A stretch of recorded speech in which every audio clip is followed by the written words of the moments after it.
Ja me hakeen tuolta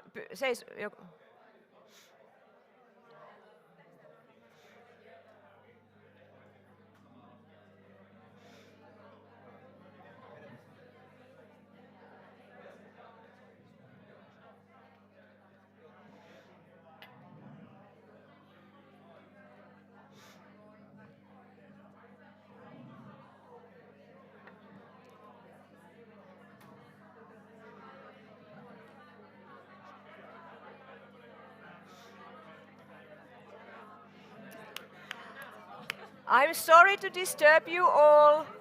I think it's time to get the seats so we can start in time because there are many people waiting for us online.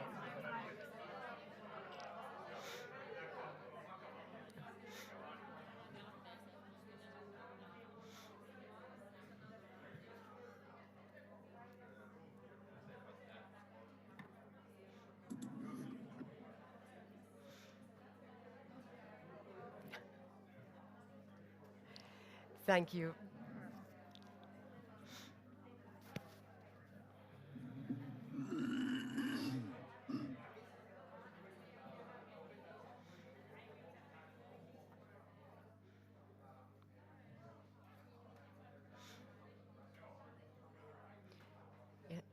Seppo on linjoilla ilmeisesti. Karoliina, kuuluuko sinne hyvin?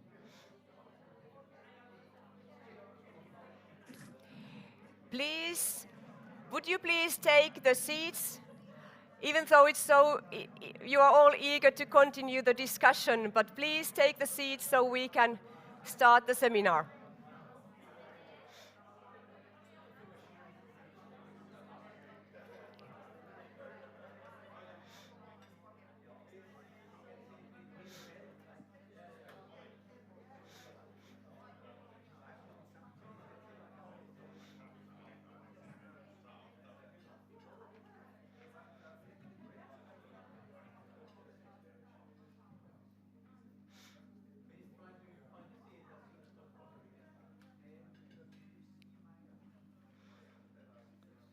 And just to remind you that the mobile phones, so please mute them so we can focus on the really exciting seminar.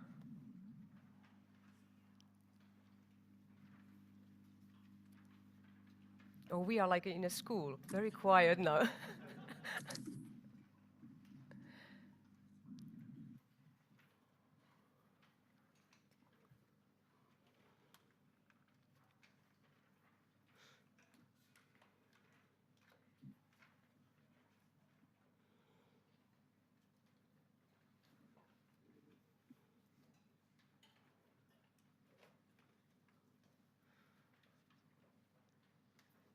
So you will see all the slides and the speakers from those screens there. There are still some places there on my right side.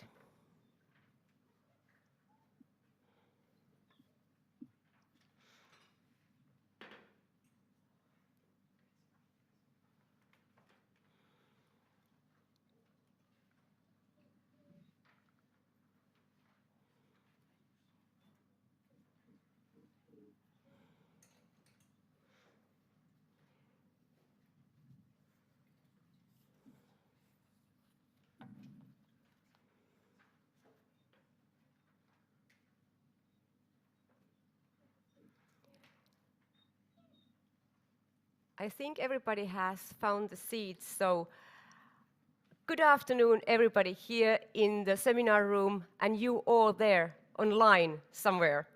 My name is Karolina Niemi and I warmly welcome you to this discussion on the role of forest and forest-based sector in the Green Deal. This hybrid seminar is organized by Confederation of European Paper Industries and the Finnish Forest Industries Federation. The theme of the day is very interesting, and it seems to be because you all are here and we have more than 300 participants there online. So it's a great pleasure to us to organize this seminar and see you all here in the room. The agenda of the afternoon is short and sharp. We have two separate discussions, the first on forest strategy and the second one on the proposal from the Commission for LULUCF regulation. And they were both released last summer. You can join, and we encourage you to join the discussion in a Zoom chat there online, and also in Twitter by using the hashtag #SepiXFFIF. So please ask questions and use the Twitter for comments and also the chat. But to get started, we have two introductory opening remarks. First, the chair of FFIF, so Finnish Forest Industries Federation, Mr. Seppo Parvi, wish you all welcome to this seminar by drawing a wider picture of the global markets of wood-based products. He will be online in Helsinki. He will be followed by Mr. Jori Ringman, the Director General of the SEPI.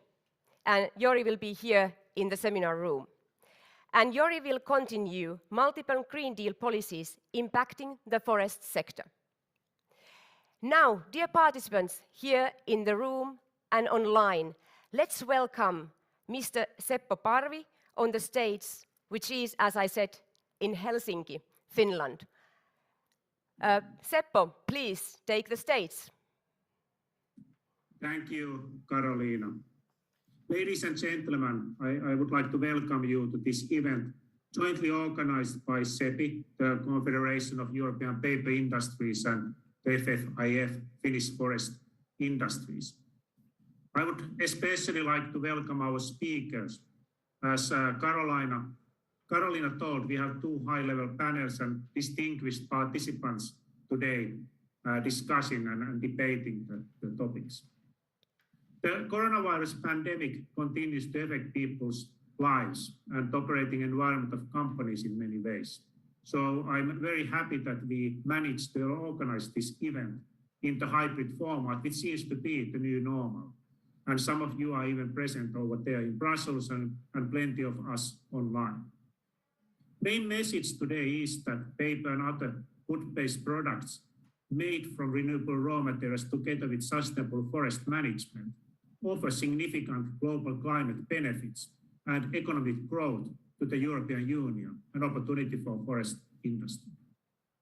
In order to constantly increase these benefits, we need to ensure that all EU strategies and regulations embrace the opportunities of renewable bio-based products. Let's move to the next slide, please. So, dear participants, I have some good news for us all. Global megatrends support the success of the wood-based sector. For instance, population growth and urbanization will increase demand for wood construction and hygiene products. Also, the role of wooden buildings was well recognized in the recently published EU forest strategy. Digitalization and the growth of online shopping, urbanization with growing middle class are all increasing the demand for renewable, recyclable packaging and materials. Combating climate change and withdrawal from the fossil economy will increase the demand for biochemicals and biofuels. Megatrends support the demand for both so-called traditional wood-based products and new innovations, for instance, in textile, pharmaceutical, and battery industries. All these offer huge growth potential to forest industry, but also for EU as a total. The European consultancy called AFRI recently estimated that the European forest-based industry has a big potential to respond to expanding global markets of wood-based products. They estimated in their study that the global market for these products will grow some 1.8% per year from 2019 to 2035. That responds to 175 billion euros during the period. And the estimated global market for wood-based products is to be about 715 billion euros by 2035. What does this then mean for EU policies influencing this industrial sector? On the next slide, we see some examples of the regulation affecting us and competitiveness of the European forest industry. As demand for wood-based products will increase globally, the European Union should take care of its role and take its share of this green growth. Otherwise, the products are manufactured somewhere outside Europe. Balanced EU policies are necessary to benefit from the huge climate and environmental potential that wood-based products offer. A lot of work is still needed. In the summer, the Commission published its massive climate policy proposal, the Fit for 55 package. It contains a great deal of detailed proposals for regulation that affects also the forest-based industry. Some of the legislative proposals should be improved to ensure the sustainable economic use of forests and tap into the climate benefits the sector is able to and ready to offer. It is important that these aspects of forest and opportunities are adequately addressed by the European Parliament and Council as they start to discuss and finally agree on the Commission proposals. We need to safeguard the competitiveness of European industry while ensuring that we reach the climate goals in a timely manner. It should be noticed and remembered that we offer already today a number of solutions for the climate warming and fight against the climate warming. And in future, we will do even more so. This seems to be forgotten quite often in the public domain, that we offer solutions. Next slide, please. So, ladies and gentlemen, with these words, I would like to once again welcome all of you to this event, and I look very much forward to the interesting debates and panel discussions. Thank you. Thank you, Seppo. And now we immediately ask Jori to the stage. Please, Jori. Honourable members of the European Parliament, dear colleagues. In Europe, the forest is growing every year by 612 million cubic meters. That is a volume that is almost impossible to understand. If you would have that volume as a building, you would fit easily inside that building the entire human population of, I forgot to change my slides, of 8 billion people. It's incredible, isn't it? And that's the growth in Europe alone in 1 year. It clearly is a strategic resource for the EU. Everything you can do from wood, you can do from fossil materials, you can do from wood as well, only better. In the resource-poor Europe, we don't have many resources. That is quite something. We have the quality, we have the quantity that is needed. And against those facts, EU surely could do with a smart strategy.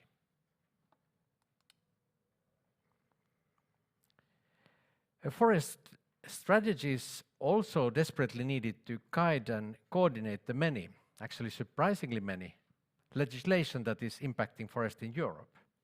In particular, as we know that with the Green Deal, this will only increase, and quite significantly so. Getting the regulation right is important in how our sector can contribute to the green growth, like previous speaker was just saying. Already, 1 in 5 manufacturing companies in Europe are in the forest-based sector, and we employ directly 3.5 million people.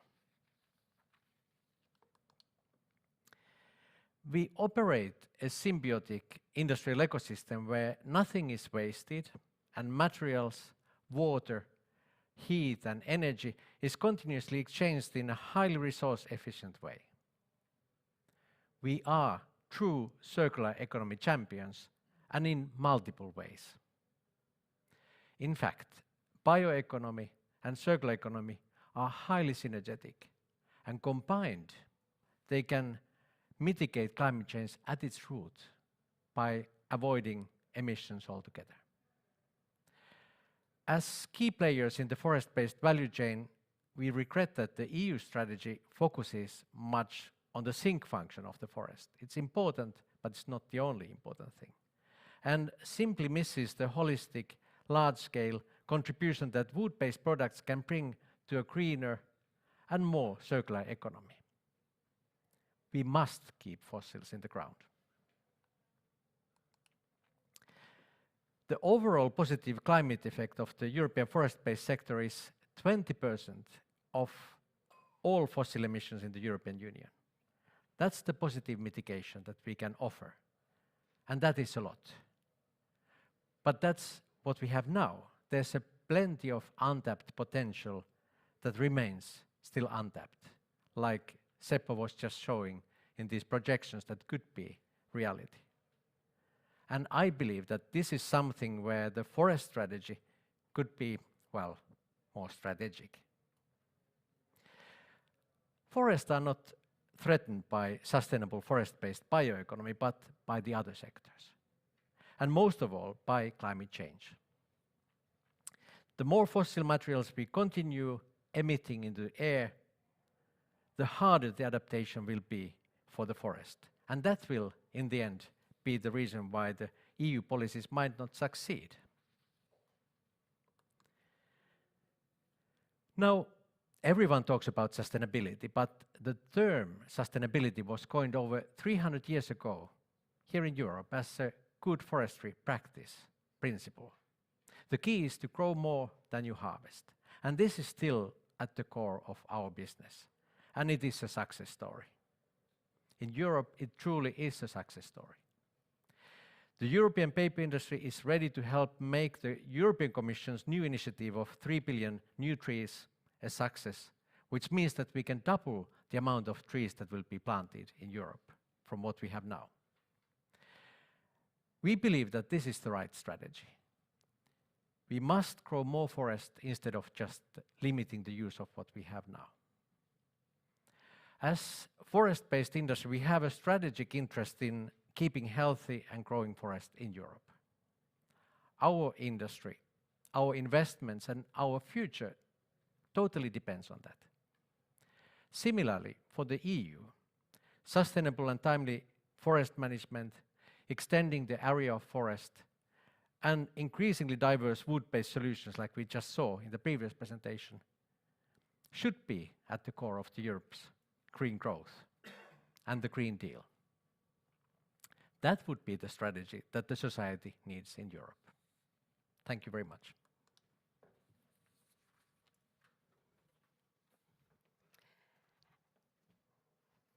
Thank you, Jori. And now it's time to move on and start with the first panel.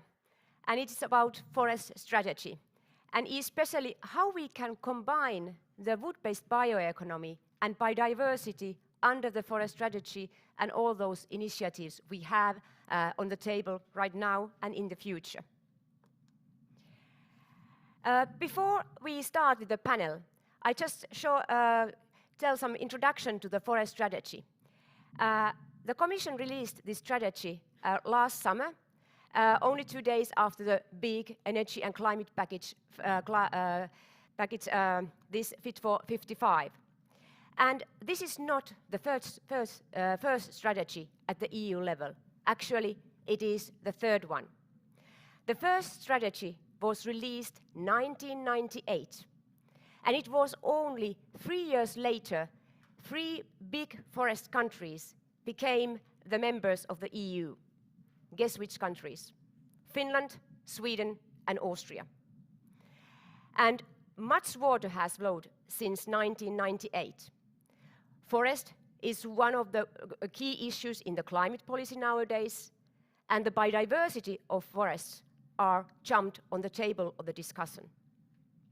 But still, as Jori said, we have used wood to make different kind of wood-based products. Nevertheless, the forest resources in Europe have been increasing. And still, the aim of the strategy is the same. It's an umbrella on the forest policies in the situation that there is no common forest policy at the EU level.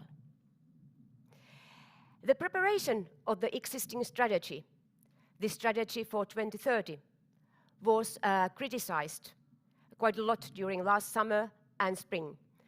For example, several forest ministers from the member states, they're concerned about the way how the Commission sees the role of forests and forest sector. They were also concerned about the engagement of member states and stakeholders to this preparation of the strategy. However, the strategy is now there, and it's in the hands of the Council, so the member states, and the European Parliament. The content of the strategy cannot be changed anymore. But, of course, the opinions from the Council and the Parliament affect implementation of the strategy. So, today then we start to discuss the forest strategy. We have 3 excellent panelists there online. And they look at the forest from a little bit different perspectives. And now may I introduce those panelists. As I said, they are all in line. Oh, sorry, not coffee break yet. So, may I introduce the first panelist, Mr. Ilkka Hämälä. He is the CEO of the Finnish forest industry company Metsä Group, and he is also the incoming chair of SEPI. Can we get the contact to Ilkka? Good afternoon, everyone. Nice to be here. Thank you, Ilkka. And the second panelist is also online, and he is Mr. Sarvamaa, also from Finland. Mr. Sarvamaa is an MEP in the EPP group in the Parliament, and he was the rapporteur of forest strategy last year, and will now be the shadow for this during this autumn. Then they discuss the forest strategy in the Parliament. Hello, Petri. Are you there online? Yes, I am. Helsinki is listening, and unfortunately here I was supposed to be there physically with you, but you know, it's we are living fast times, so I'm here. A pleasure to be here. Nice to have you here, Petri. And the third panelist comes from Slovenia, and he is Mr. Dan Burga-Kuseliski, who is the Undersecretary in the Ministry of Agriculture, Forestry and Food in Slovenia. And remember that Slovenia has its second presidency in the Council. Hello, Dan. Hello, Carolina. Nice to participate in this seminar and looking forward. Okay, so we have all the panelists there. And now I would like to go back to the question and the title of our panel. How can we combine the wood-based bioeconomy and biodiversity and of the forest strategy and in general in the EU policymaking? So, dear panelists, how do you see the situation? Can we really combine the promotion of wood-based bioeconomy and biodiversity when we talk about forest biodiversity and these kind of issues? Can we combine it? How do you think? If we start first with Ilkka. Yeah, thank you. So I think that it's not only can we, but we must combine it. Because if you think about the biodiversity, the diversity of nature and developing wood-based bioeconomy, so they must develop hand in hand in good symbiosis. Because well-being and diverse forests create the basis for this sustainable and competitive forest industry. So, and biodiversity is the way to keep the forests healthy. And we have been proceeding quite nicely during the last 20 years in combining these two different aspects to the forests. And we have been supported in different European countries by development of legislation, national legislation, but foremost by the certification, voluntary certification systems, which have been present about 20 years. So, and they are guiding the responsible operations. We are ahead of very many other sectors. So in our sector, this certification guided operations, so they are sort of an everyday routine, and in very many sectors that's only developing at the moment. And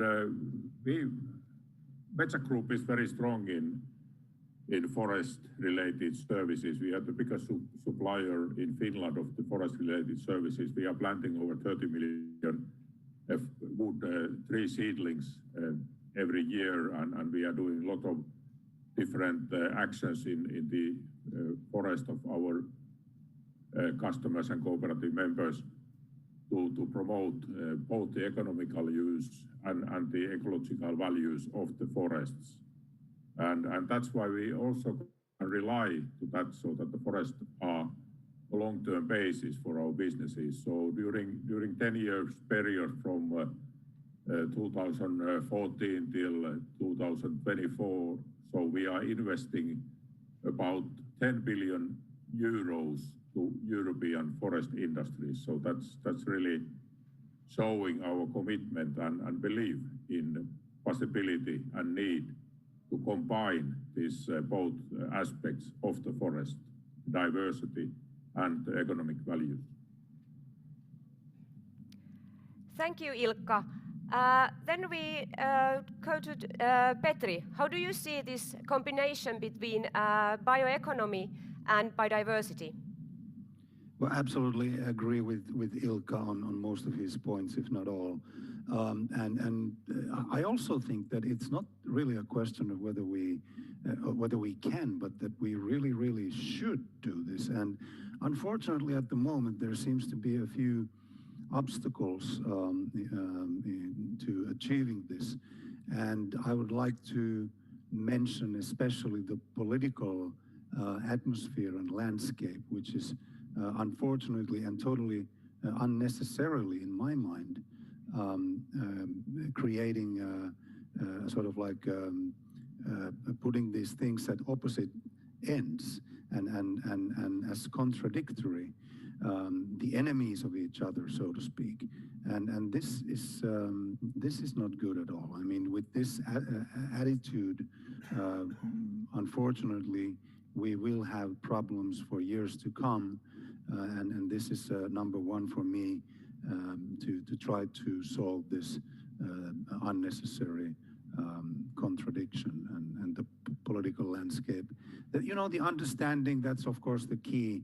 And then comes the question, what can we do? What should we do? What could we do to advance the understanding of how exactly a thriving forest economy and forest management, sustainable forest management, actually contribute to this huge political goal that we have, known as Green Deal. And this we really have to advance. We have to get the information to every level. And then we talk about scientific and research, and of course, including forest owners.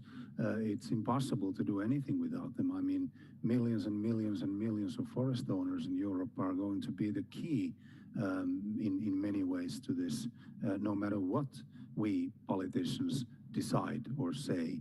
And then finally, the certificates, another cornerstone that we have, but because, and exactly because the root problem that we have, which is the one that I mentioned first, and that is the political situation where these things are set against each other. Also, things, you know, smaller things like what are the certificates? Should we use the ones that were agreed upon already years ago by everyone, or should we, as it now seems, in the political theater, try to create new ones, more or less artificially, in my mind, if you ask, because it would not be necessary to do that. So there are many elements, of course, playing into this. But the short answer to your question is that absolutely can, could, and should, and must be. Thank you, Petri. And I have the same question to Dan. How do you see this combining biodiversity and bioeconomy? Yeah, thank you for this question.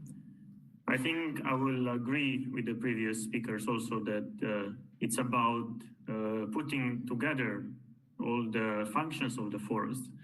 And we see that the importance of forests is not only from biodiversity and the issue of bioeconomy, but they play a key role in achieving of various national, EU and global targets, including the Paris Agreement, the 2030 Agenda and its SDGs, and also the Convention on Biological Diversity. So forests occupy a very important role in the transition to climate neutral and circular economy, and will have an important role also in the recovery after this pandemic. And use of forest-based products is important in this regard, as it provides a renewable resource, as wood is recognized for its triple role as sink, storage, and substitution of fossil-based materials. Similarly, as also mentioned by others, forests are a very important place for biodiversity, giving a habitat for many species we depend on them. And the approach we are looking here is to balance all these aspects. And we already have sustainable and multifunctional forest management practices, which are a dynamic and evolving process. I think one of the speakers earlier mentioned that, of course, sustainability, it's a very old process, but it's constantly evolving.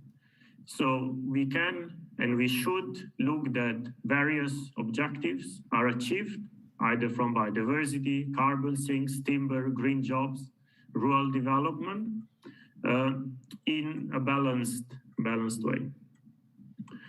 At the same time, of course, we have to also look into the future and that the forests are increasingly exposed to rapid climate change. So we have to look also to ensure resilience and vitality and adaptability of forest ecosystems to climate change and to reduce the magnitude of natural disasters in the future.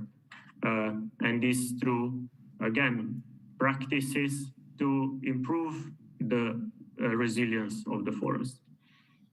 In the preliminary discussions we are having with the member states in the Council, the above issues are also mentioned, and there are references in our discussions to the sustainable forest management and the need to use the full potential of forests and for a balanced approach among all forest functions, social, environment, and economic, and to increase the resilience on the forests, promote efficient forest renewable resources management and biodiversity protection. Thank you. Thank you all the panelists. There is not can or could, but there is actually should, as all the panelists nicely raised this issue. So I think we can be quite happy with this, that we can and we should combine these two issues. But then Petri actually raised this issue already, that there is kind of polarization in the discussion right now, that these things have been put together. So, and member states, they're concerned about how the Commission saw the role of forests and forest-based sector when preparing the forest strategy. And you all come from the countries with lots of forests. And if they think about EU policymaking in general, if the economic role of wood-based products and all the potential of those products and also the employment effect really recognized in the EU decision-making, how do you see this situation right now when we have a huge number of initiatives on the table? If we start with Petri from the Parliament. Please, Petri, how do you see? Thank you, Karoliina. Well, just looking at the final strategy that came out from the Commission, the forest strategy, it is quite clear that that unfortunately the benefits are not seen at the moment, at least in the corridors of Commission's DGs, with the exception of DG Agri.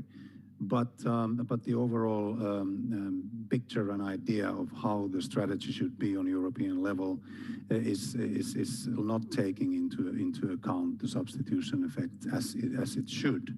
That is very clear, and also the long life cycle.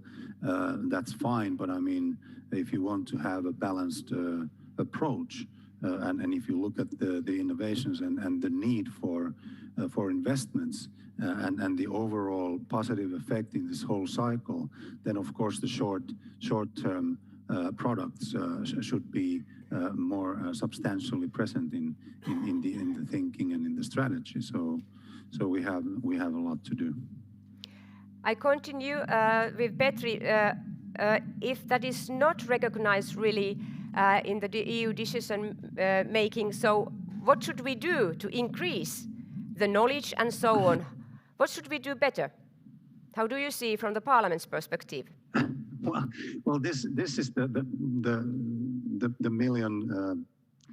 I don't know what, I should not say dollar, but this is the key question really, and we all keep asking each other this question: what should we do? How could we increase the understanding and knowledge? I don't think there's a silver bullet to this question. We just have to keep working 24/7 on all possible levels, all possible corners to take the understanding. Maybe sometimes even things that we don't come to think of, because for many of us they are so evident and they go without saying, is that if you look around, what actually is made of wood, and this could maybe be one like to take to the elementary schoolers and the first graders and the kindergartens and their teachers. My gosh, it may be even more than kids sometimes, that the toilet paper is actually made of wood. So we really we have to start at the beginning really there, with young Yes. children and so on. That was a really good point. What about Dan? How you see this situation in the decision making, and if we should do something more? Yes, thank you.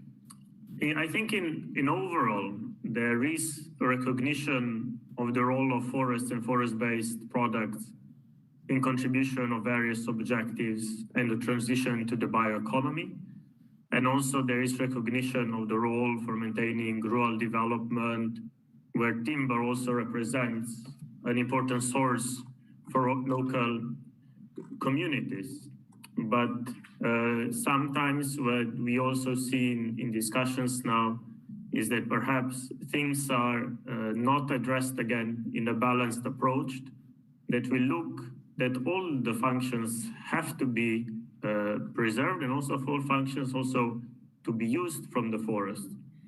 And in the preliminary discussions we are now having in Council, we discuss also this issue, especially the issue of wood-based products, where we see that all products, thus long-lived and short-lived, contribute to climate and biodiversity goals and to the circular economy and post-pandemic recovery and rural development.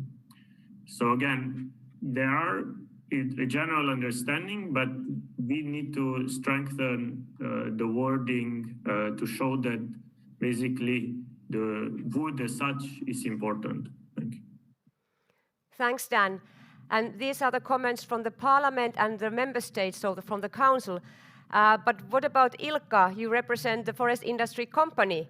How do you see it, the decision making, and also what can we do even more? So the picture what the forest strategy is giving, so it of course resembles the general view to the forest at the moment. So the carbon sink, and there's also biodiversity, and there's also material for the wooden construction and so on. But like the previous panelists were saying, so that's only the part of the picture, and really to give the view and information, so that we are making the products for every citizen's everyday life. So we're using different materials coming from forest, coming from wood several times a day, not only these packaging materials or hygiene products, which are discussed and very obvious, but also like very many chemicals, like in paints, you have wood materials, so forth. And I think that the value chain, how wide the value chain starting from the forest is, so that is not understood. In European Union level, there is about 4 million people employed every day from this value chain. So it has also a huge economical effect. Of course, in Finland, so that's even more, let's say, bigger share, or over 20% of our total value of our export comes from the forest value chain. And we have 600,000 forest owners out of the population of only over 5 million people, whose revenues from selling wood from their forests go over 2 billion euros annually, and that's scattered all around Finland. So basically that's the engine that keeps the whole land sort of alive here in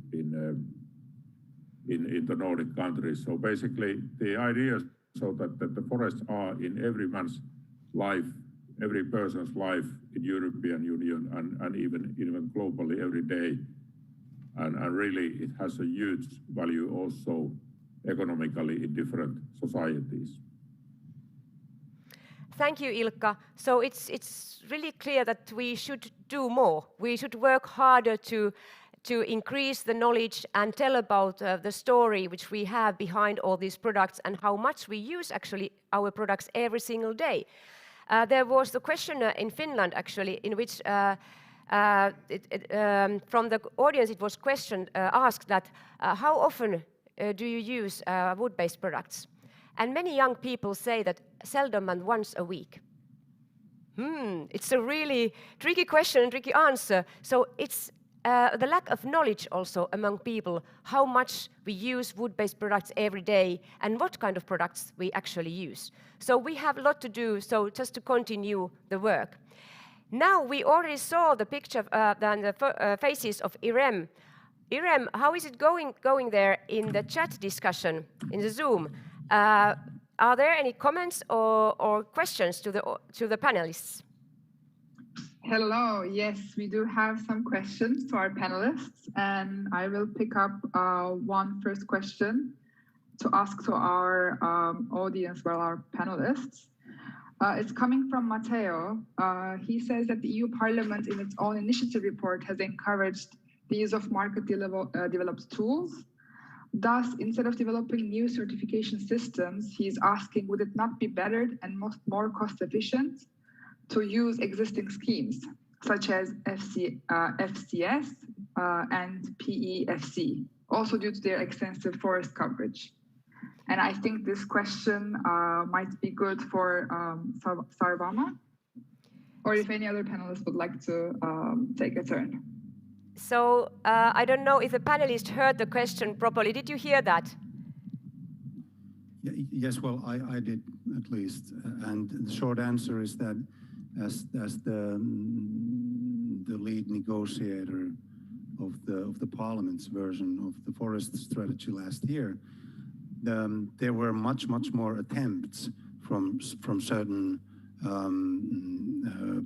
political corners to have a revolution of the certification system already in the Parliament strategy, which there is not. I mean, the Parliament overwhelmingly approved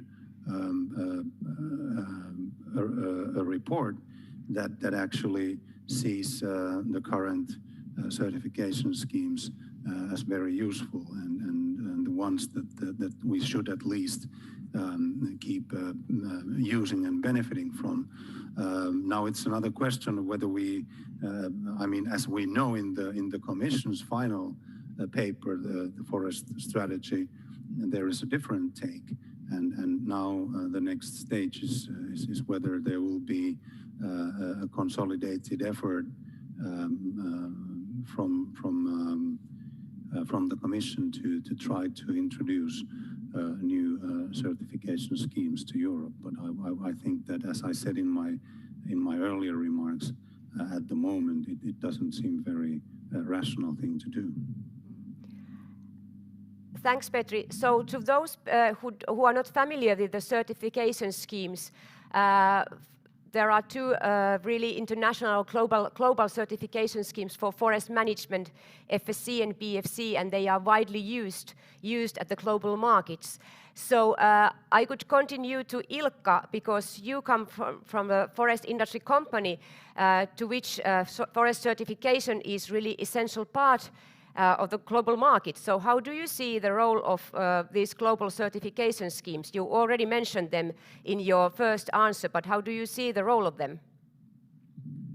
Well, as you mentioned, so the present schemes are global, and it's very important so that also our customers all around the world, so they recognize these schemes, and when we are looking at the more detailed requirements, so they are adopted to different areas and to different geographical areas, so that they are supporting the development of the forest in different areas globally. But the basic principles are known globally. So for me, it's a very strange idea, so that we should be creating a European system into this kind of a well-working existing global system. We are very active as a company, and also Finnish Forest Industry Federation in both systems, both BFC and FSC systems, and both systems are developing all the time. So time to time, these regulations of this forest certification are renewed and developed to better answer to these demands of ecological and biodiversity demands. So basically, we have a good systems ongoing and very important also for our customers. Thank you, Ilkka. And probably we will just discuss these certification schemes a little bit more when we discuss the LULUCF regulation, because also under LULUCF, Commission is probably proposing a new certification scheme for carbon storage and so on.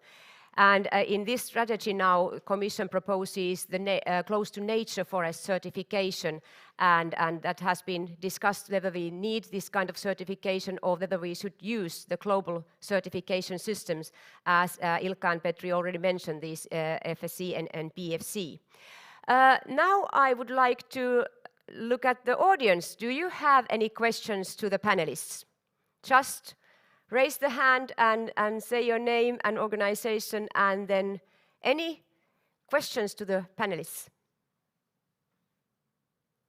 You have been like in the classroom, so now it's time to discuss. Any comments to the panelists? Piotr, please say the name and the organization behind you.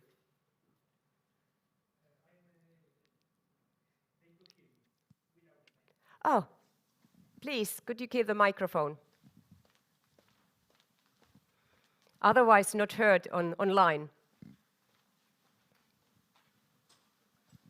Thank you very much. Good afternoon to everyone. My name is Piotr Borkowski. I do represent the European State Forest Association, so the state-owned part of the forest land use in Europe. Thank you very much for good presentations and very good also comments. What I wanted to comment and actually add from my side, of course, the discussion is very relevant, and the question which is put on the screen or for the event is very relevant.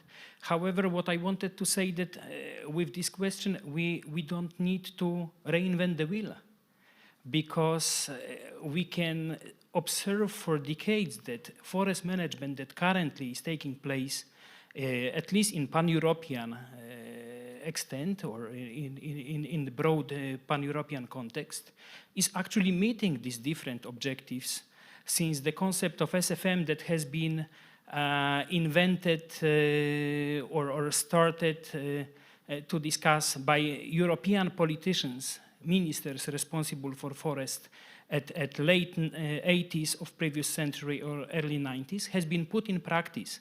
This concept has been literally included into almost all national forest legislation, and at least on the state forest side, we can observe the result of this, and this is working. Of course, the speakers already underline, and then I would very much agree with this, that on the one hand, today we have a political climate to draw actually a kind of warning or a bad picture of forestry. On the other hand, there is always a question of awareness, education, reference to the facts, and the proper interpretation and explanation to those who are not non-specialists what the figures from international or national reporting on forest tell us. Of course, nobody denies that there is a climate issue to be solved. Forests are also under the pressure. However, we should divide these issues among two groups. One is to counteract and to adapt to the climate change, to adapt forest ecosystems, which is lively, alive and growing and constantly changing.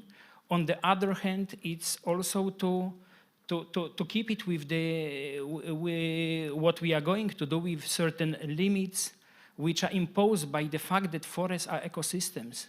And at the same time, forests have to operate, and forest managers and forest owners, also the whole forest value chain has to operate in market conditions.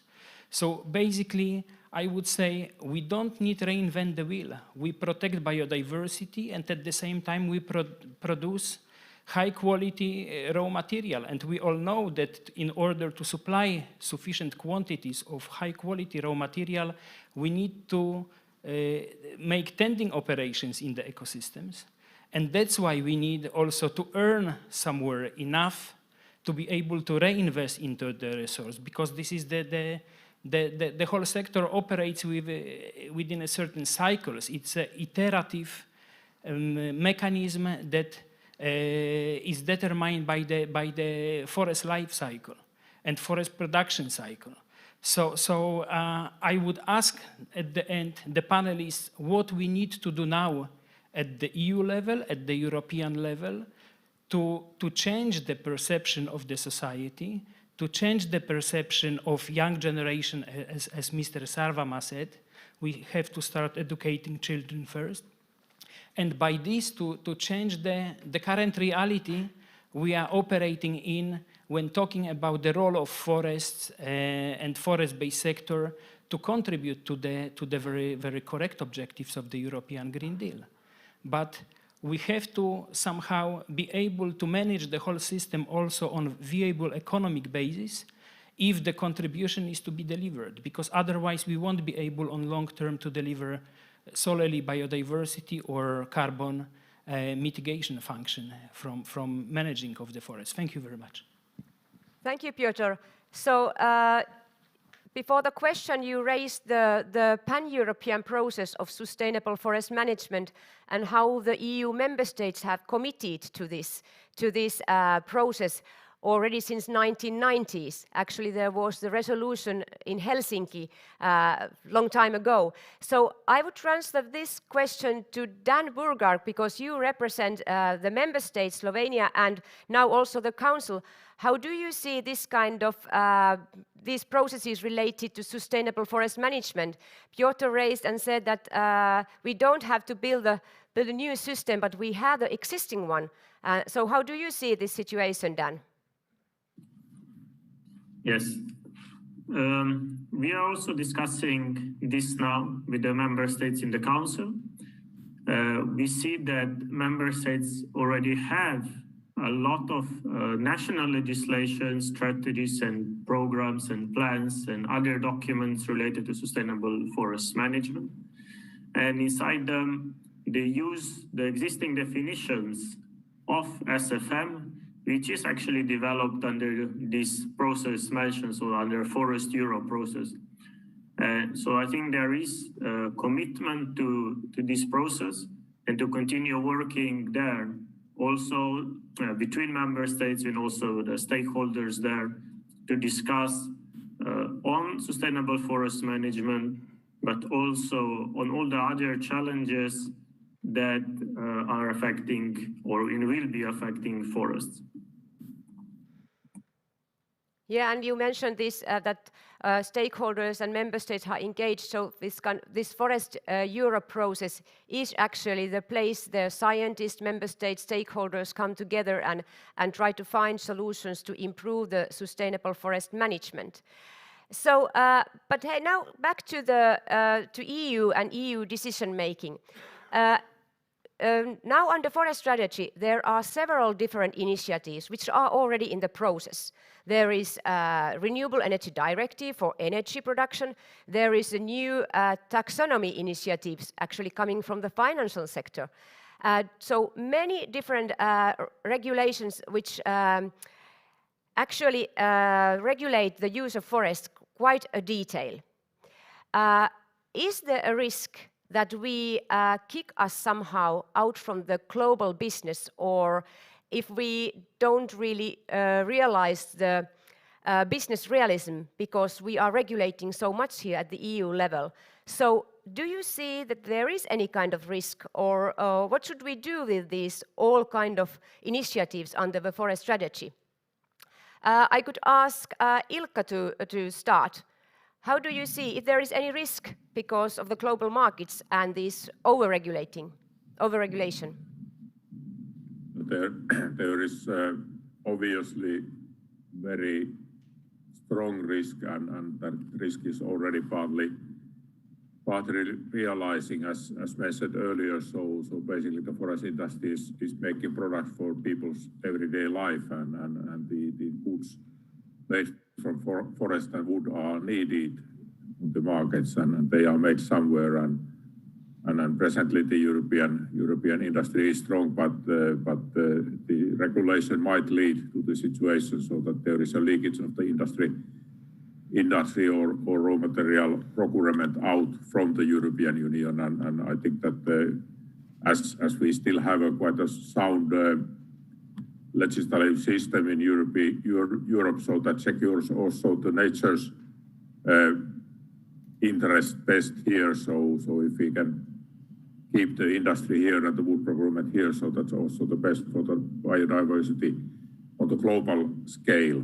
So risk there is, and what we should do. So I think that when we are giving different regulations and demands to the forestry and the use of wood, so we should not be creating different rules for each end use, but we must understand so that in different areas we have one forest, so we cannot have several different types of regulation targeting the same forest, because then the practical economical operations become impossible. The burden of the managing all these different streams of regulation for the forest owner, for example, it becomes unbearable. Thank you, Ilkka. You raised a good question. Then you said that there are different kind of regulation to the same forests, so different kind of criteria and so on. What about Petri? How do you see it from the Parliament's perspective? Are we over-regulating us out from the global business? Well, I don't know if this my view is, I mean, that represents the Parliament's perspective, but my answer to this question is the following. I would like to approach this whole question not so much from, so to speak, reactionary angle and perspective. You know, like we are mostly always discussing about the ongoing documents that we have on the table, the legislation that the Commission is either about to propose or has just proposed, and we are now dealing with it as the Parliament and the Council, etc., etc. So this would be the reactionary approach. But I would like to talk about a historical factor here, because like Ilkka said, it's not a risk anymore. It is something that we have had all along in the discussions, in forming the strategies, in the corridors of the Commission, and also in the political parties inside the Parliament, and of course within the member states on the Council side. So it is a long, long story, and it goes back to the heart of this whole problem that we have. How are the forests understood? Are they understood as one monolith? Is biodiversity just one monolith that is, like it now seems to be, in the political discussion, people are talking about biodiversity, which makes absolutely no sense. There are countless different biodiversities in Europe, and bringing all this together is, of course, an unbelievably complex, if not impossible task. And so in sort of like the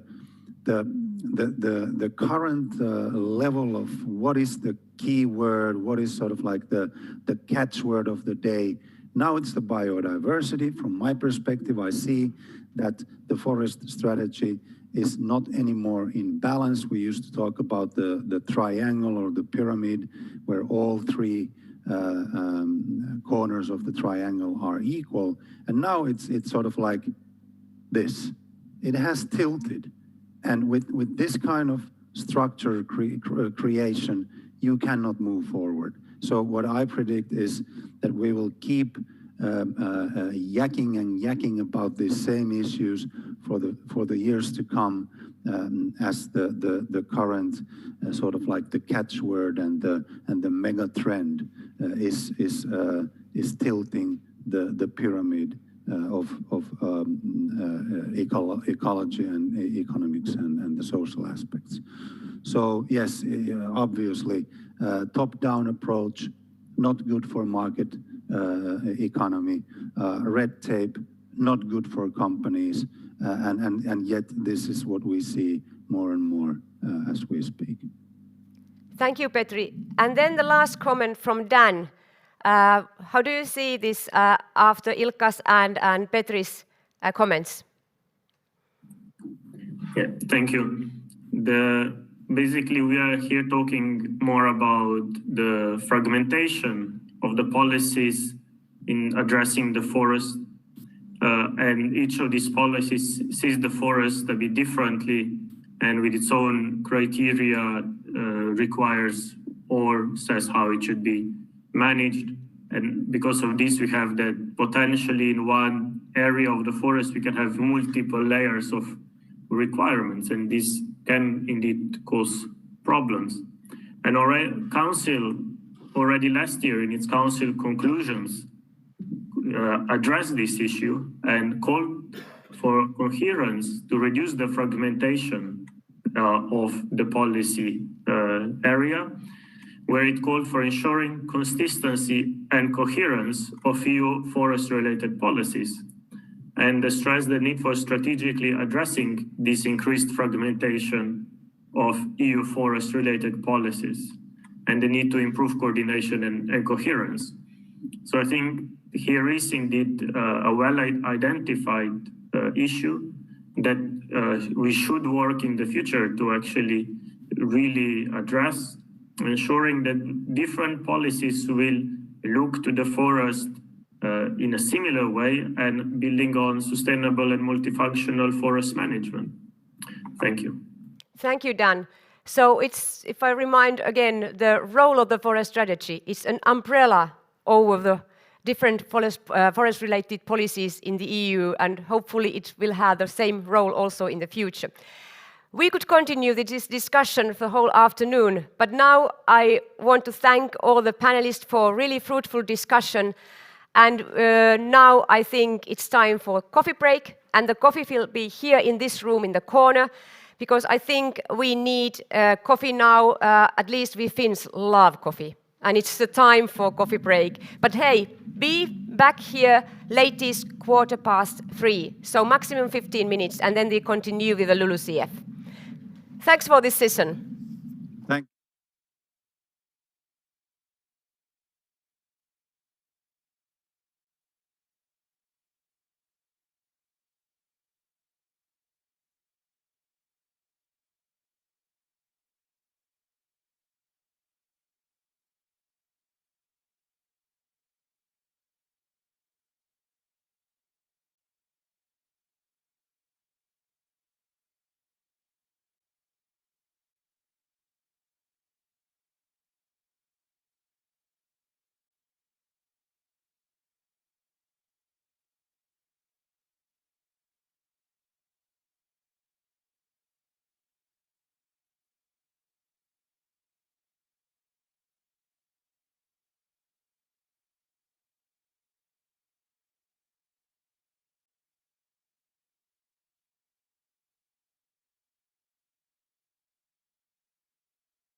Voilà.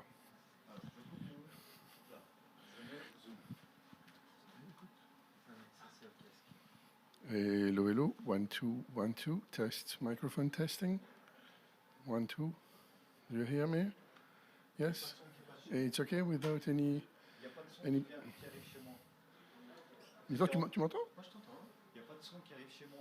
Oui, mais lui m'entend. Comment lui t'entend? Ah, Ou alors tu es dans le Zoom 1 là. Je suis dans le... Non, je suis dans le... Webinaire. Je suis dans le webinaire. Là, je t'entends correctement. Voilà. Là, il m'entend correctement et je suis dans le webinaire. Ok, tu es dans le webinaire. Oui. Moi, dans le webinaire, je ne t'entends pas. Ah, bah écoute, s'il m'entend parfaitement, c'est bien.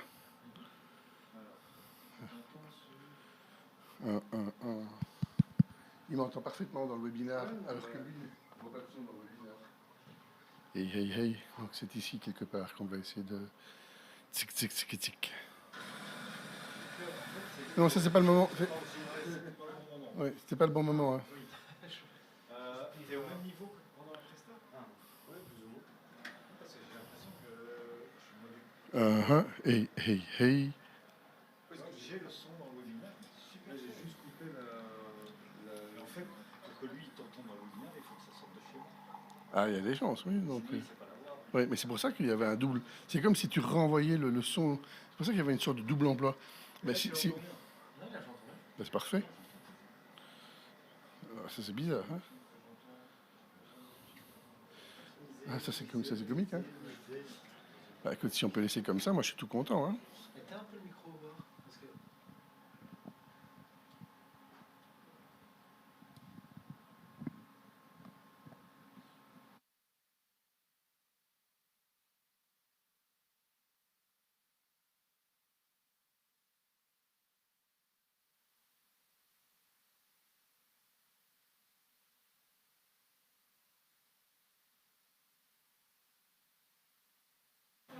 Because people can hear something on Zoom. Yeah, I mean, it's me because we are testing. Just yeah.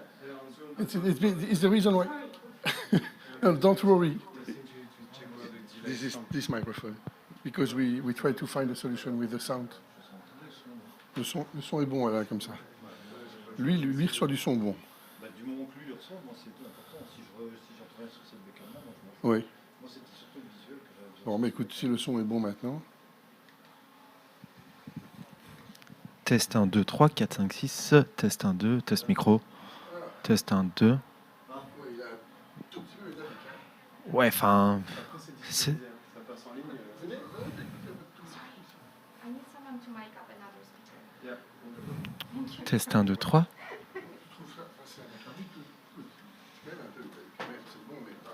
Test 1, 2. Test micro 1, 2, 3, 4, 5, 6, 7, 8. C'était pire que ça avant. Enfin, ça a toujours été comme ça ou c'était pire avant? Parce que ça, c'est normal. Là, on est dans la salle aussi. Il y a encore test 1, 2. Ouais, il y a un peu tout. Bah, t'entends plus rien.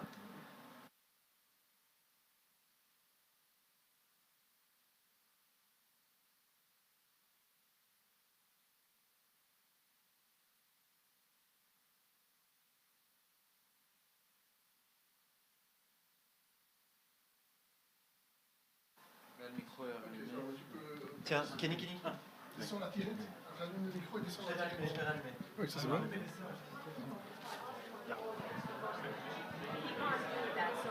You have a microphone.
Okay, it's time to continue.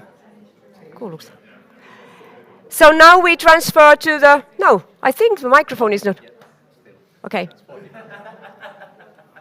Yeah, exactly.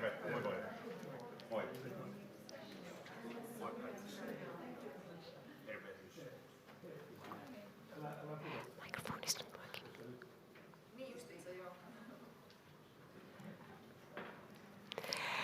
Okay, it's time to continue and start the discussion on the land use change and forestry, so LULUCF regulation.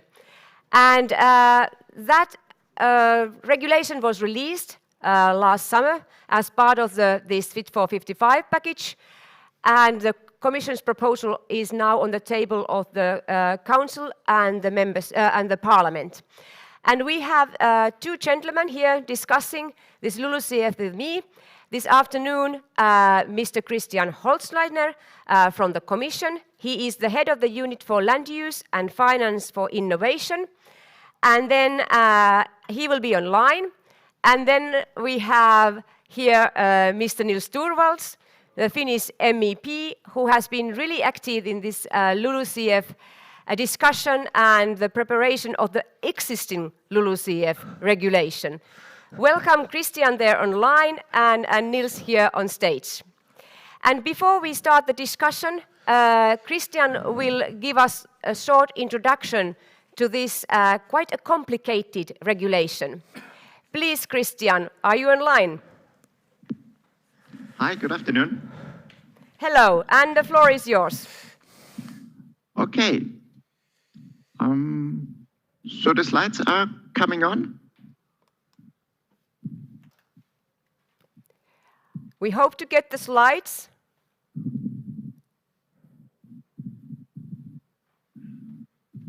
In any case, thanks very much for the invitation. Pleasure to be with you and to tell you a little bit about our proposal. On the one hand, for the LULUCF regulation, where we changed the name effectively into land use, forestry, and agriculture. So our new governance framework at the level of the member states, but then also talking a little bit how do we get the good incentives down at the level of the foresters and farmers. Let's see if I get the slides. Okay, now.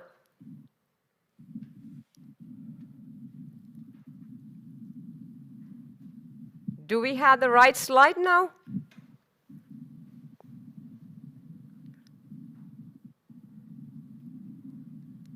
Now we have some technical issues. Can you see, Christian, the first slide? No, I don't see. I see you. That is the better thing. Much more interesting than the LULUCF regulation. Okay, now it seems to be. Okay. Okay, maybe one slide back on the first one, and then we get started. Yes. So this is the overall picture. So we want to achieve climate neutrality in 2050 for Europe, which means that on balance, we shouldn't emit any more greenhouse gases to the atmosphere. And for this, of course, in the first place, we need to significantly reduce the use of fossil fuels. But we also need to get better to store CO2 in our soils, into our forests. So we need to have these carbon removals that we get to climate neutrality, so that we neutralize the remaining emissions. And if you think about it, climate policy in 2050 will be pretty much about the bioeconomy. The largest emissions will come from the production of food and biomass, from the use of fertilizers, from livestock management. At the same time, we will need more biomass for as in feedstock for industry to produce more long-lasting products like fibers, woody construction material, and so on. And we need to increase the capacity of our soils, and in particular of our forests, to take in more carbon. And this is the setting in which we want to see our proposal for the amendment of the LULUCF regulation. And on the next slide, you see where we want to go to. So we set out this ambition to have a climate neutral production of food and biomass by 2035. So the emissions of the use of fertilizers, of livestock, should balance the net carbon removals from the land sector. And we think this is an ambitious goal, but a very achievable one. So what would we need to do? We would need to increase the net carbon removals by about 20%. As I said, for more sustainable management practices in agriculture, in forestry, but also for more sustainable use of the biomass.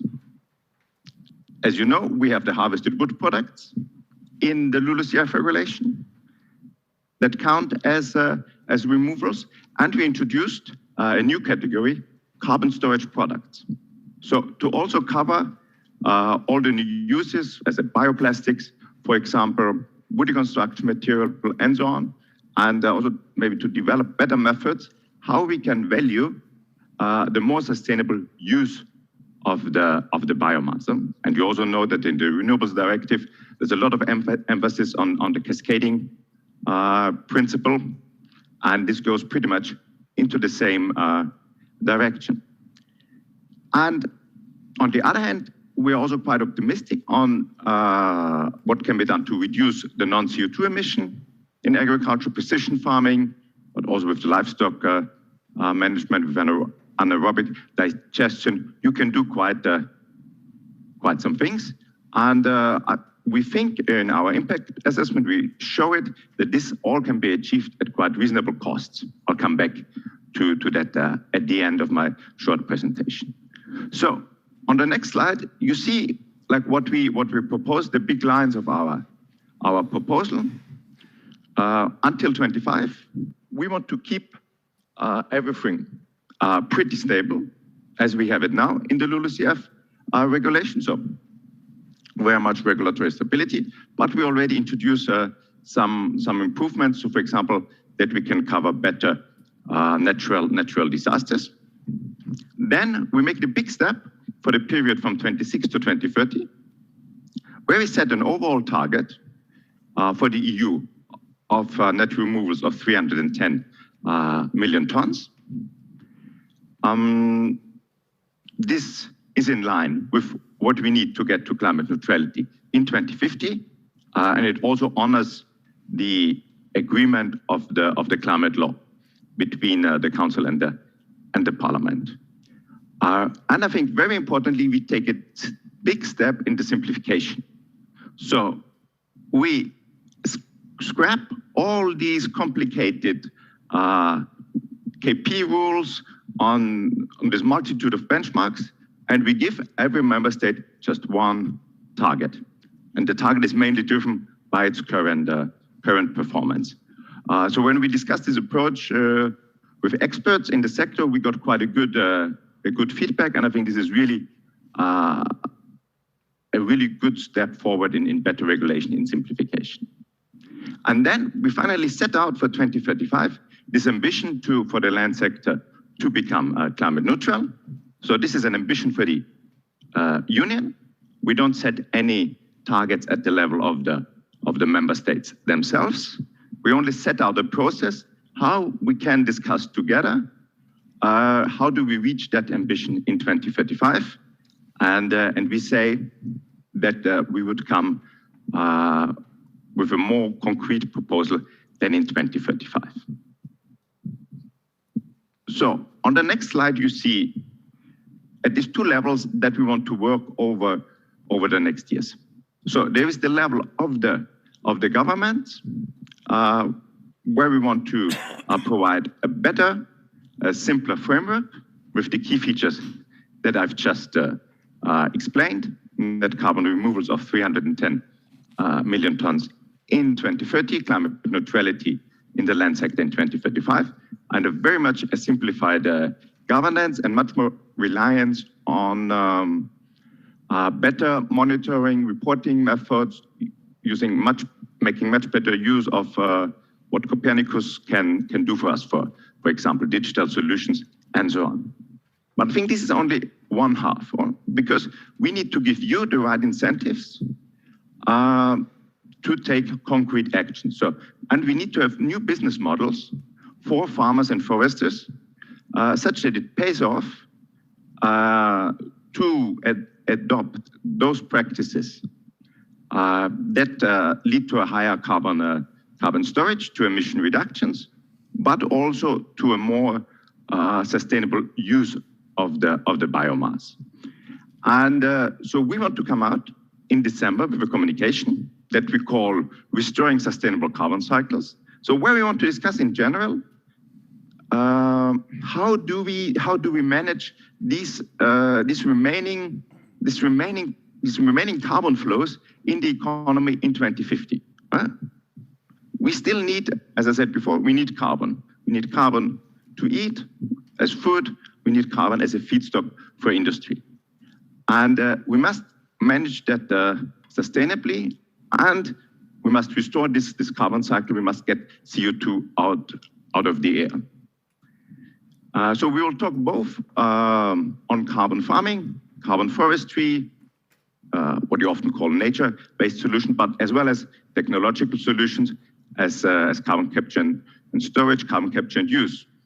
And effectively, the two are very much connected, as I said before, as we want to see a more sustainable use of biomass in the industry.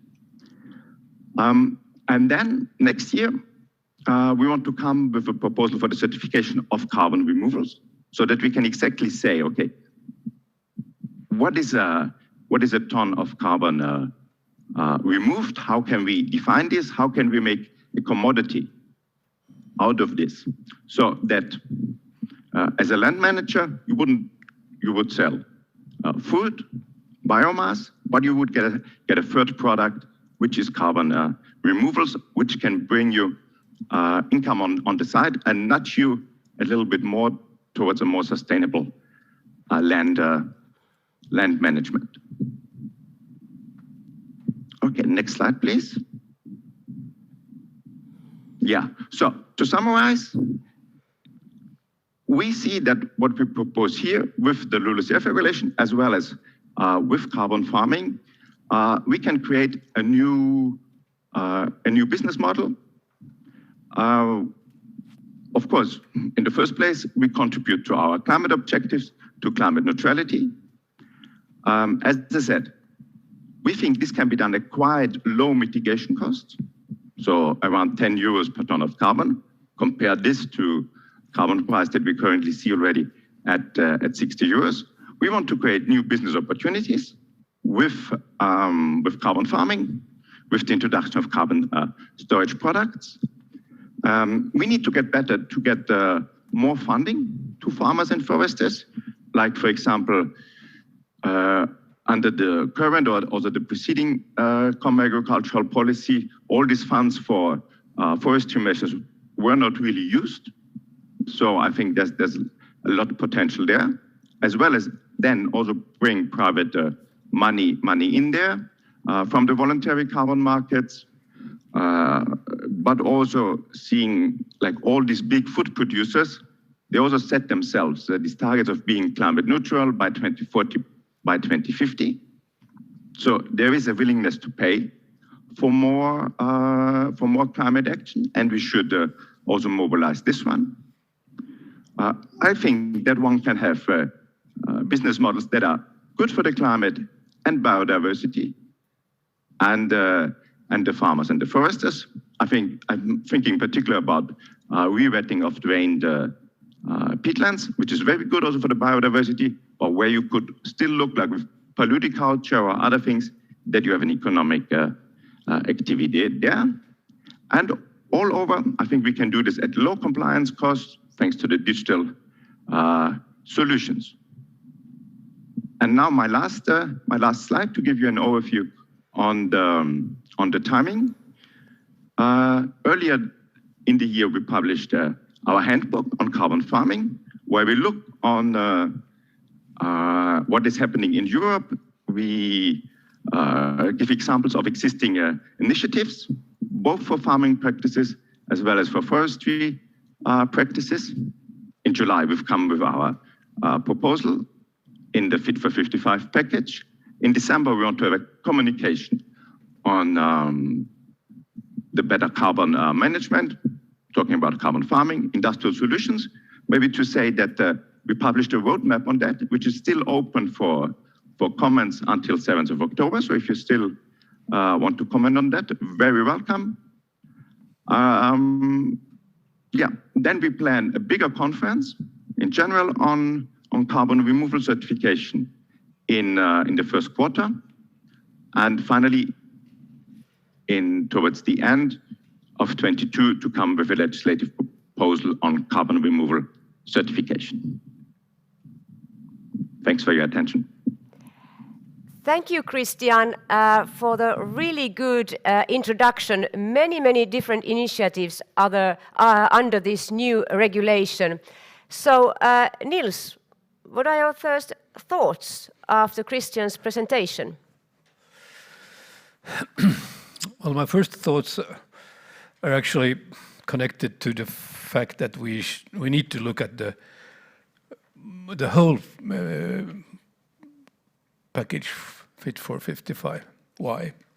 Because all the parts are interconnected. And if we don't see the whole picture, then we might be heading in the wrong direction. And therefore, my first critical remarks comes from the fact that I think that the calculation in the Commission for the production of power to X or synthetic fuels for 2030 or 2035 are, and now I'm going to use a bad word, catastrophically optimistic, over-optimistic. But when they say that, okay, we're going to have synthetic fuels in 2030 or 2035, then we don't need to use the biological resources we have. And that's sort of the mathematics we ended up to. On the level of reality, what we see now, I was back in Finland during the Green Week, and I met some guys who are very actively pursuing biogas because they think that in the countryside that's a good solution, and they have the raw materials for it, and they are that kind of guys who like to go and put things together and see if it functions. Sometimes it doesn't function. And then they take it apart and start new. And they were actually very worried about the signals coming from the Commission, that they have started sort of building an infrastructure for biogas, and now they feel, okay, somebody's taking our sort of nice things away from us. And at the same time, if you look at what a infrastructure for biogas could be used for in the future, it could be used also for hydrogen. So I don't really have a strong feeling that the pieces actually fit together in the real world. And that makes me slightly worried. And I have a feeling that that the forest is going to pay for it. And then I saw, there was probably the last slide of Christian's presentation, where you had the small circles there, and not the last, but the almost last circle had the text that highly biodiverse and carbon-rich areas. I would like to know where we have the highly biodiverse areas in the boreal forest areas, which by definition is not very biodiverse, because we had the ice, we had the inland ice for up till 10,000 years ago.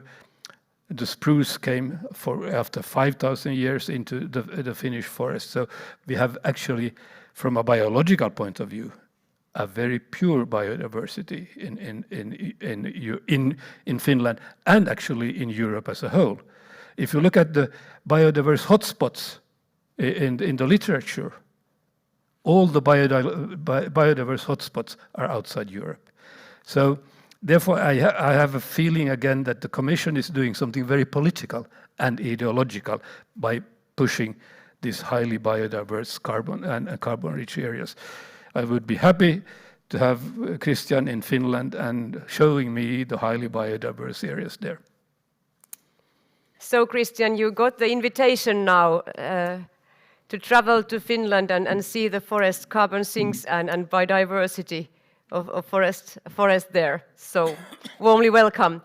But anyway, do you have any reactions to Nils now? That these different policy initiatives or regulations do not fit each other? Of course, I wouldn't be so negative. And for me, it's not so much a question of black and white. And you can have different views, of course, on the magnitude of different things, of different business opportunities. And yeah, I mean, we are looking very much into the future until 2050, and of course,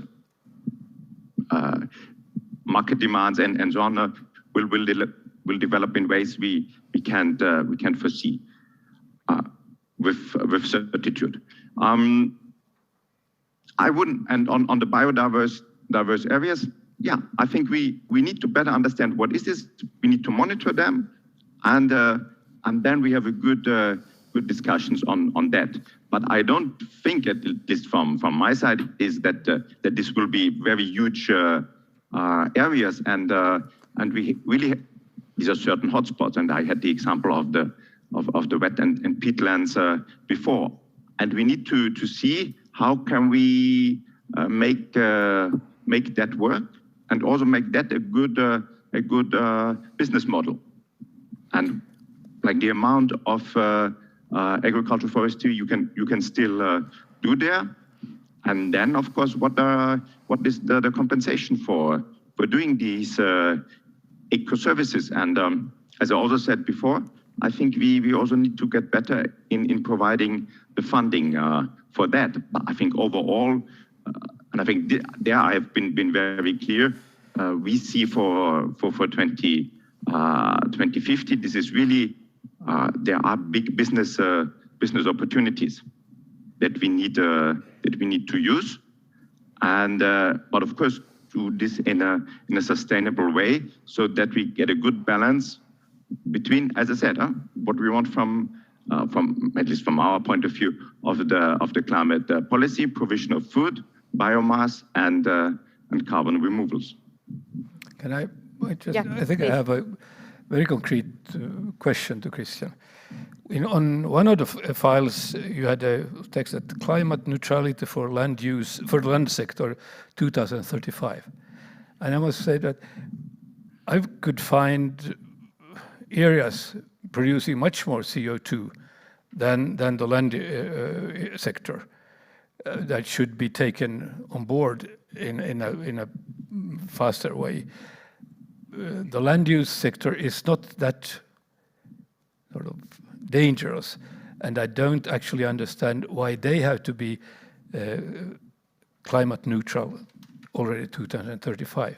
Because if you set the goal at 2035 for the land sector, then you are forcing them into a situation which is not, and you are not at the same time forcing those who have a low figure for the effort sharing regulation, where we actually produce a lot of CO2 in the air. So again, in my reading, this is an ideological decision. You decided for ideological reasons to force the land use sector to be climate neutral 35, but you don't give a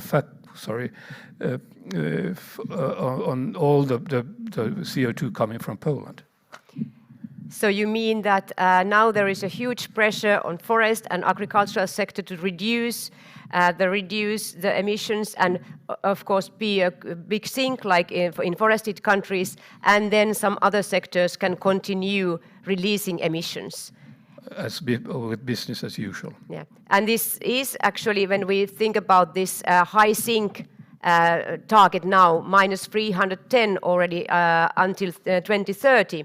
So do you think, Niels, that it's really realistic? You already gave some indications for that, but do you see that this is really realistic, and because it is divided to different member states at a different level?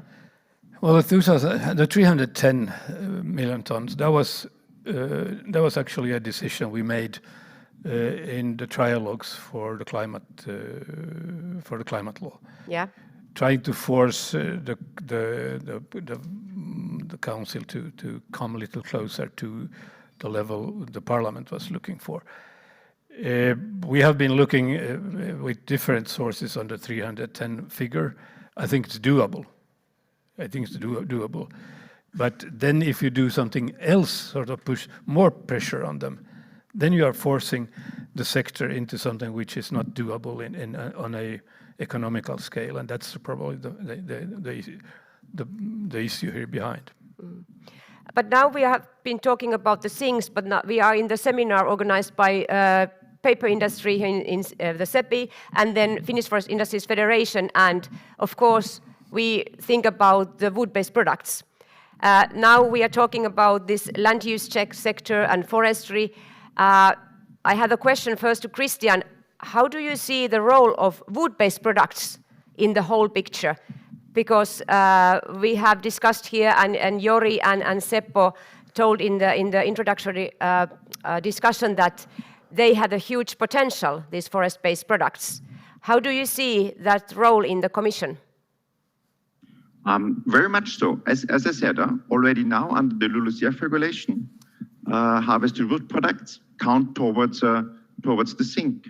And of course, the more long-lasting a product is, the bigger the sink that we account for, the removals that we account for under the LULUCF regulation. And we are now proposing to have an additional category, which we call carbon storage products, which we think can be very useful for the future.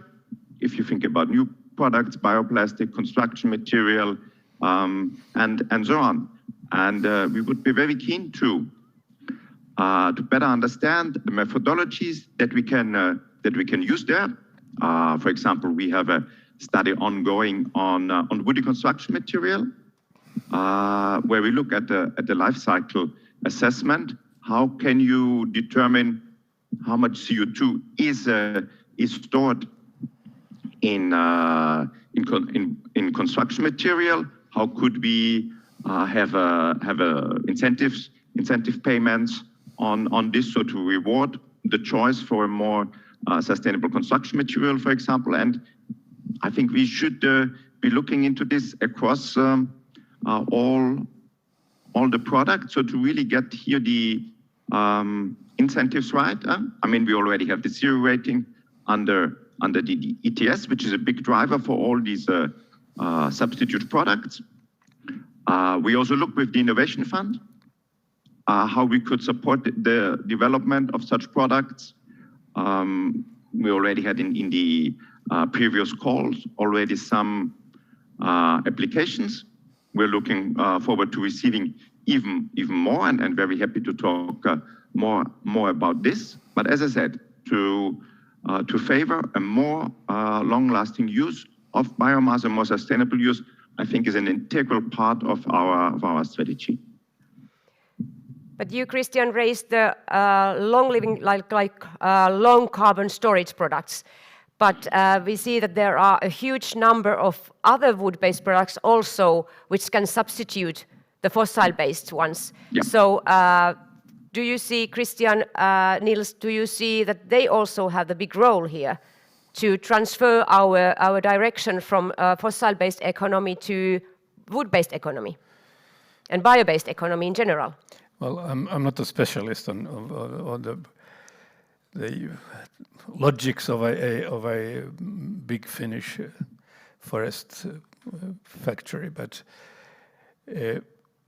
what has been done in Finland during the last, let's say, 20 years is in smaller and bigger steps to go away from just newspaper, paper or something like that. And it has been a huge change if you look at what has been done.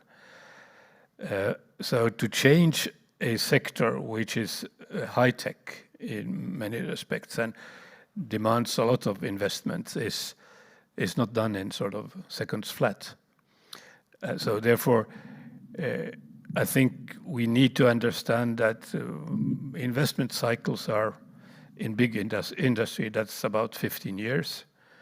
So if you don't take into account the investment cycles, but you do your decisions on ideological grounds, forcing the industry to adapt to something which is not inside the logics of the investment cycle, then you're probably making something which is not economically feasible, and would probably hurt at least the Finnish industry, probably also the Swedish industry, fairly badly. So I think what we have been trying to discuss in the parliament also already during the previous mandate was to understand that we have business cycles, we have investment cycles, and if we don't understand in which way these investment cycles work and how innovations come into them, then we might do the same mistakes I myself did as a journalist. I didn't know the reality. I thought I could sort of force the reality to be something else, and that's dangerous.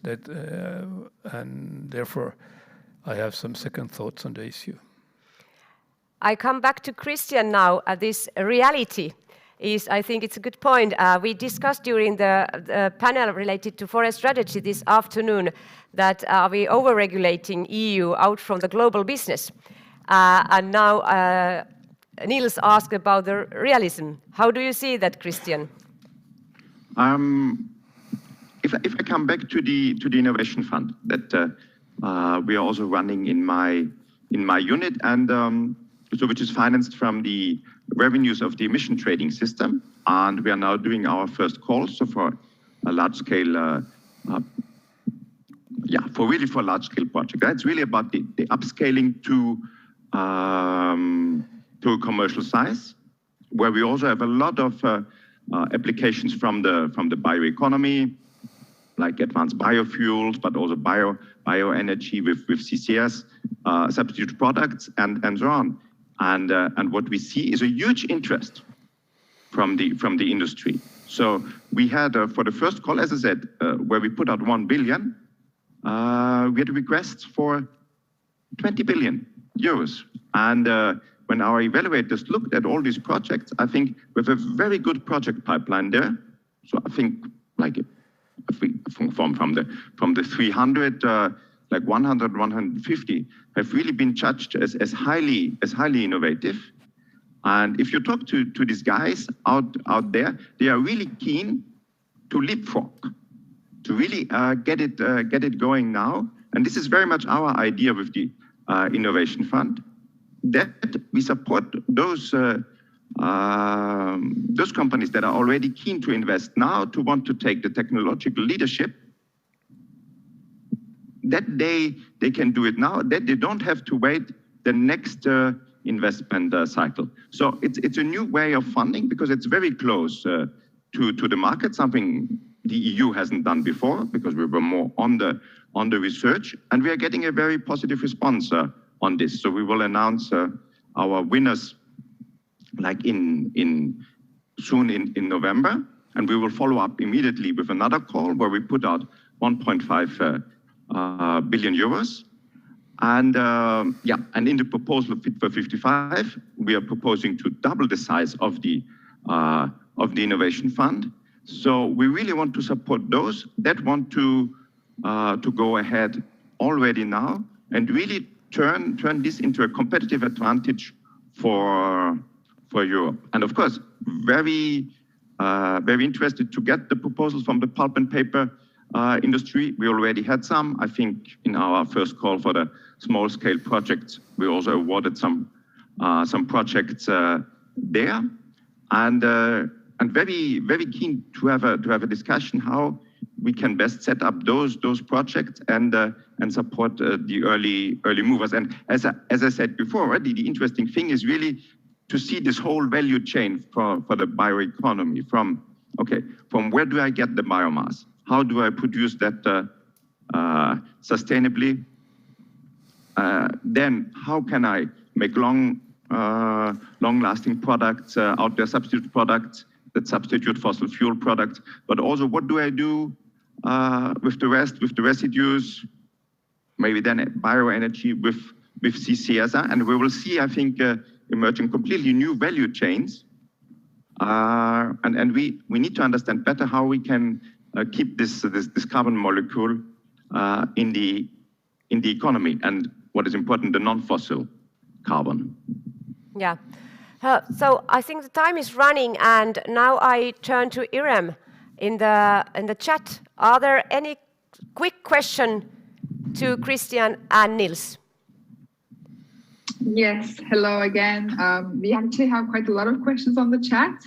Unfortunately, we won't have the time today to answer all of them. So before we move on to them, I encourage all of our attendees to continue asking their questions, maybe also on Twitter, and we may be able to answer them offline after the event because we won't be able to address everything right now.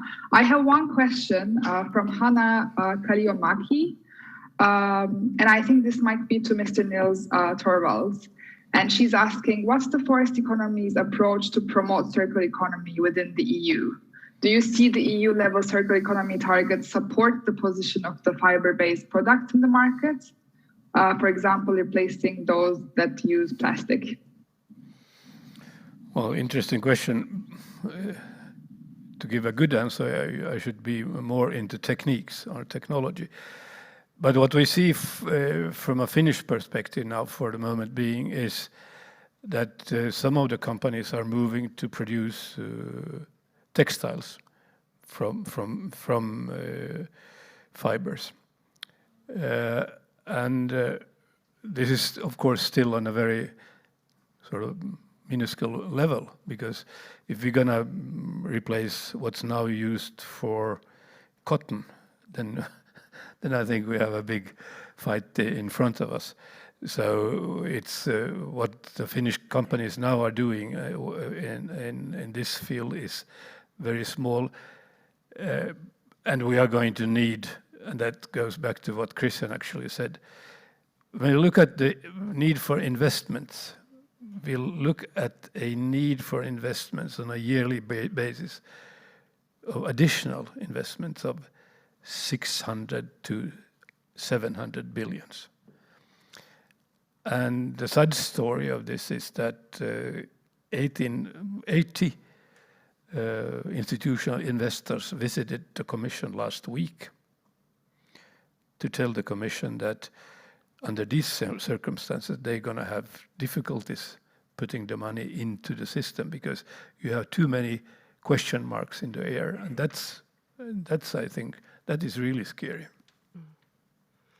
So there are investment plans, but there are still some questions also related to how to get funding and how to see to the future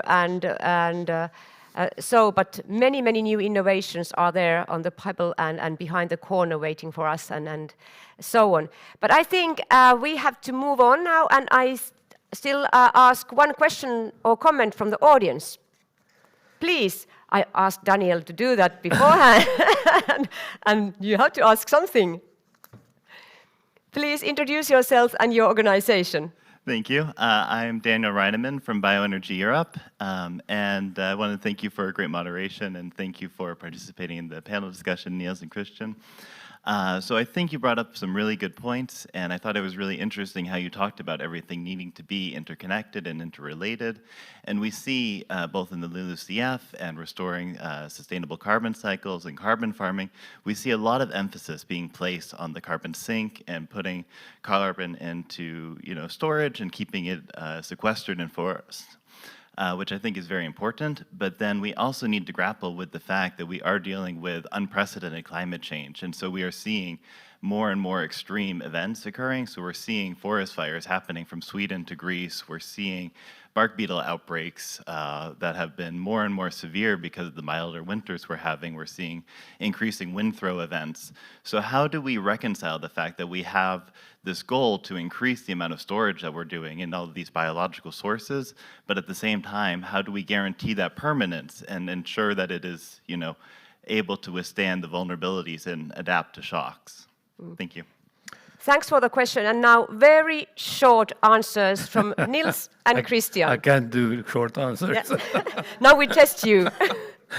But I was in a bar in Finland where all sort of guys of my age sit and think in which direction the world is going, and they ask the same question: "What are you going to do?" And I said, "We have COP26 in November. If we don't get good decisions in COP26, and here Europe is playing a very important psychological role as a sort of trailblazer. If we don't get good decisions, then we're going to miss the whole thing. That's the fact." So we need the global perspective Yes. and global approach, Yes. not only EU, but Yes. all the countries there. And now, very quickly and short answer from Christian. Yes, more on a technical level, we are adjusting our regulations for that. So as I said before, in the LULUCF regulation, we become more flexible how to cover the impacts of natural disasters. It will also be, when we talk about the certification of carbon removals, a big topic, how you deal with these unforeseen events. So on the one hand, to give a good coverage for those who have done the good efforts, but nevertheless suffer, but also have the incentives for all to do the right preventive measures. And I think in a lot of that, mitigation is equal to adaptation for climate change. I mean, we need to change our practices. We need to change the species that we plant and so on. So I think this all goes together in a more sustainable management of our natural resources. So thanks, there is sustainable management of our resources and reduction of emissions, and then of course talking about the wood-based products replacing the fossil ones. Now I want to thank both Niels and Christian for this fruitful discussion, and now let's move on. Now I give the floor to Mr. Timo Jaatinen, the Director General of the Finnish Forest Industries Federation. He will conclude the seminar and also get these all together and say the last words for this seminar. Please, Timo. Thank you, Carolina. Ladies and gentlemen, it's really a pleasure for me to close this seminar and maybe not conclude. It has been so large debate of different themes that it would take maybe 15 minutes to draw the conclusions, but maybe some remarks. But first I have to say that I'm so happy that you have been participated this evening, both here in Sofitel, but also there online. And actually it's quite inspiring to see so many people here in person, and believe me or not, I'm maybe not the only one who has missed this seminar in Brussels. I think I wouldn't have said the same 2 years ago, but after this 1.5 years, I really feel it was wonderful to hear these presentations and professional discussion. Thank you also for all our panelists and guests here in present, but also online. And the fact that you're so many, it maybe shows that we choose the right topics for this afternoon. And it's clear that the new forest strategy and also the Fit for 55 package and LULUCF, which has been discussed today, they are the essential parts of the Commission's Green Deal. And what is also very clear that, and stated many times today, that forests and forest-based products play a key role in combating the climate change, and we really have a lot of positive added value for these European goals. However, and I have to say that, as we have already heard today, that sometimes policies set up here in Brussels remain in many ways contradictory. And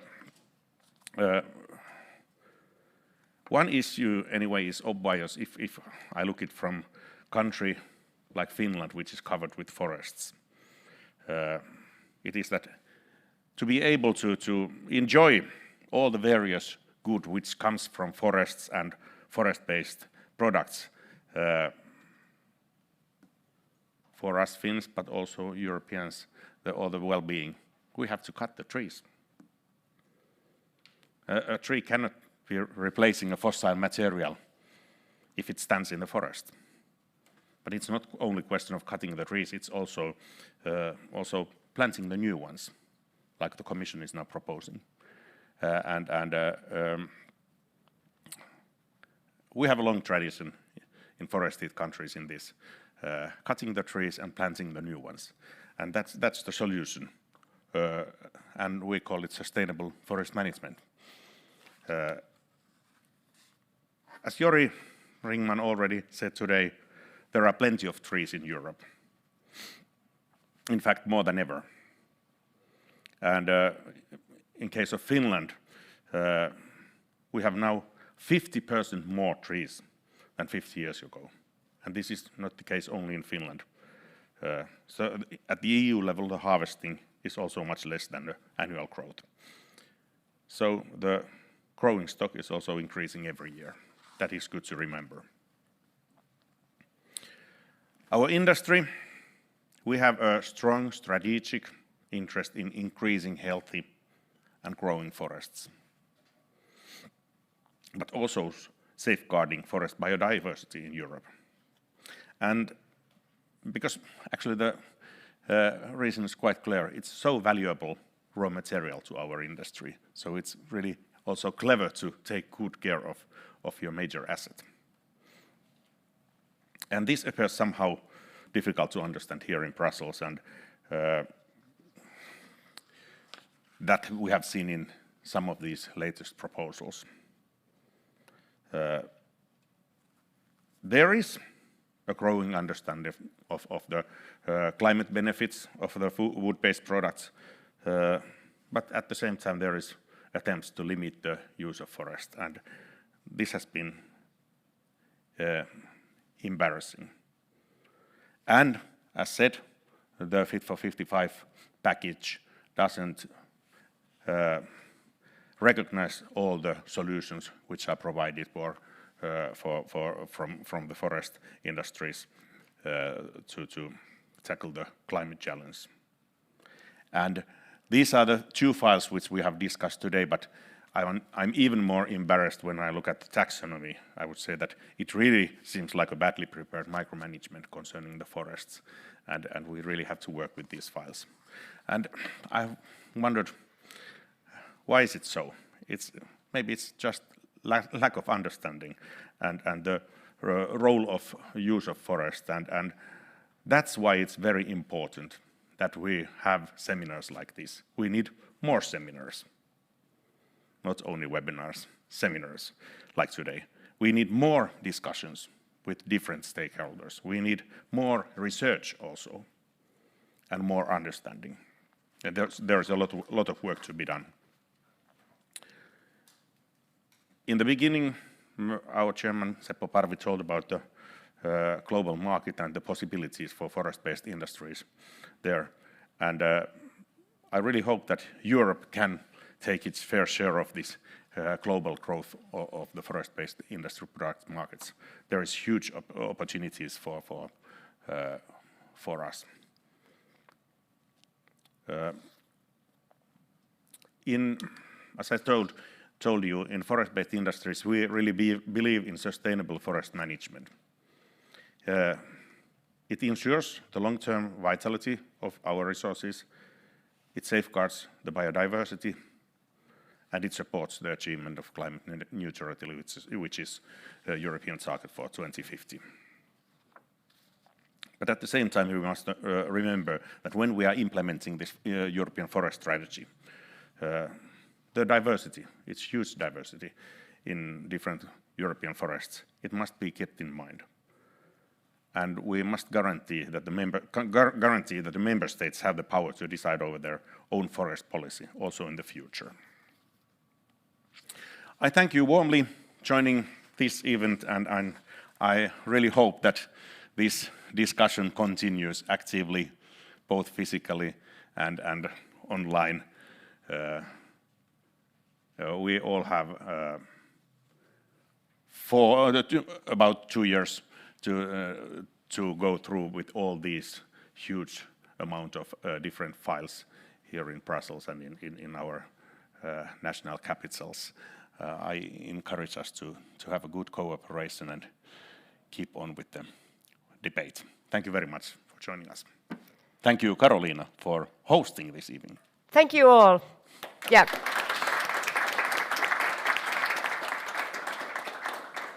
And thank you all there on line 2. Let's continue discussion, like Timo already emphasized. And have a nice afternoon here in sunny Brussels. And you there online. Brussels ballroom.